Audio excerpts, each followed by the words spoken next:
génn kër gi est-ce que war ngeen sax Kumba an bi dana xale yi muy ñëw Sara war na la muy ñëw léegi. ah waaw. xam nga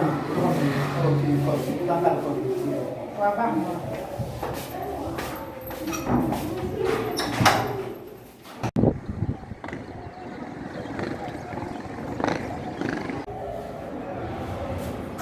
Salaamaaleykum. Salaamaaleykum. macha allah. ngeen def waay. ñooy fi. ngeen ci jàmm. waaw baax na. waaw salaam. waaw yéen si jàmm. salaamaaleykum. waaw. kii mooy Ameth. ah Ameth waaw. waaw kooku mooy bi nga waxoon da ngaa bëgg ñu jàngal gone yi. dëgg la kay. dëgg la waaw. ñëw naa mën naa commencé. waaw commencé. an seen papa. daa génn léegi ñëw. daa génn. waaw. na ngeen def yéen. ñu ngi si jàmm. wàcc leen si suuf.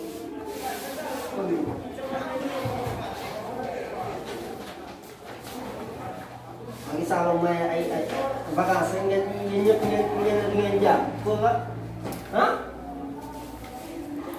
yow ban classe ngeen def CM1 yow jàmbaar ngeen de jàmbaar ngeen de ah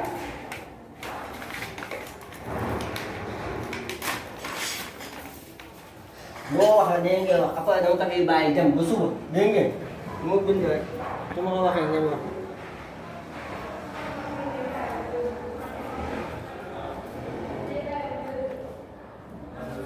Pot emalisu dina maneh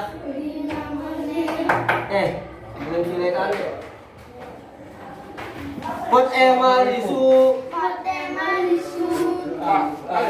Ante berapa? bunyi kan Oke. Ayo nih jam. Wow, kalau Kumba, man la waa moo. yang jam. moo def. Alhamdulillah. pot lagi ça va. pot emalisu dina maneh lalia zozo yow fii da nga naan zozo dégg ngeen zozo zozo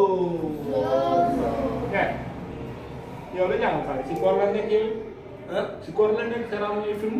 non seen papa day bañ ñu dem doxi moo tax mu jël cours de vacances. Non non jàng alxuraan teg ci ci weer koor la nekk boo leen jàngal kay nga ne bismillah rahmaan rahim alhamdulilah rabbil alamin jàngal ko ak ay faratal mais li ngay def nii bokk li jullit yi di jullit ah li ni ngeen def di roy tubaab bi ah teewul bàyyi mu ni gaañ si dëkk yi xale yi nga war leen jàngal alxuraan nekk di naan soso côté marché nit booy fayal xaalis jàmm da ngay génn sa xam-xam boo amul xam-xam nga bàyyi ñi jàng ñi jàngal xale ñu fayal ñuy jàng ba pare bëgg a jàng loolu amul fenn yow bu Aliou ñëwee dinaa ci xam.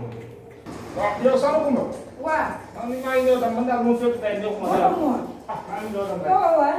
xam nga boo jàngee alxuraan moom boo dégg yéen moom sa xol lay bon maa ngi ñëw tam waaye. doo ko. daa am xay la. waaw waaw.